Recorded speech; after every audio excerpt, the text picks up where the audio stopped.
حضرت ثوبان رضی اللہ تعالیٰ عنہ سرکار فرماتے ہیں کہ رسول اللہ صلی اللہ علیہ وسلم سرکار نے فرمایا، ایک مسلمان دوسرے مسلمان کی جب عیادت کرنے کے لیے جاتا ہے تو عرش کے ملائکہ اس کی بقا کی خاطر دعا گو ہوتے ہیں کہ بارگاہ خداوندی میں التجا کرتے ہیں، مولا کریم یہ تیرا بندہ تیری رضا کی خاطر فلاں بندے کی عیادت کرنے کے لیے روانہ ہے، اس کو سلامتی عنایت فرمانا، اس کو برکات کا نزول عطا فرمانا،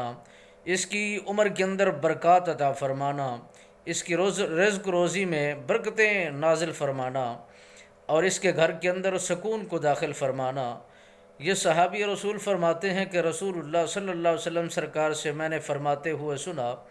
آپ سرکار نے فرمایا، جو بندہ کسی مسلمان بھائی کی عیادت کرنے کے لیے جاتا ہے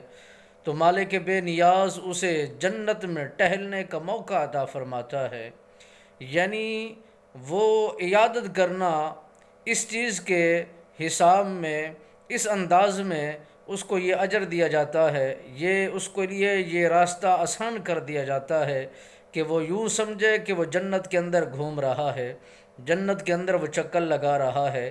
جب وہ جنت کے اندر گھومنا پھرنا شروع کرتا ہے تو اس کے لیے نہریں دستیاب ہوتے ہیں، میوہ جات بھی اس کے لیے ہوتے ہیں۔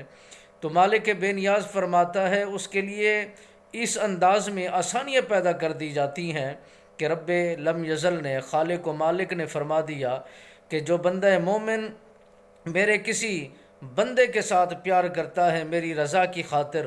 کسی کی عیادت کرتا ہے، اس نے اس بندے کی عیادت نہیں کی بلکہ میں خدا وحدہ لا شریک کی